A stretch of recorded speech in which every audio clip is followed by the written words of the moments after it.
Welcome back to another technical deep dive here in the debug zone. Today we're tackling a big question and breaking it down with insights from other users. Hopefully this clears up some misconceptions and helps you get the answer you need.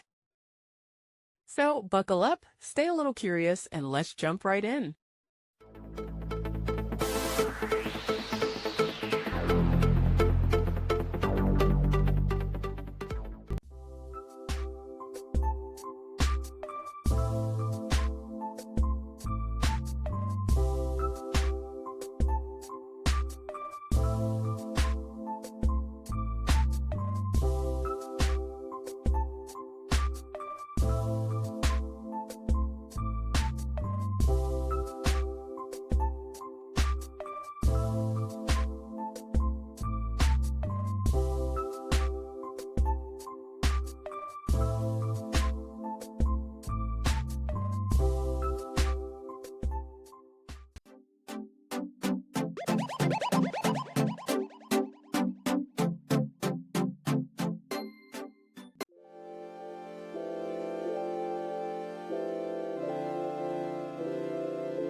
And that's a wrap.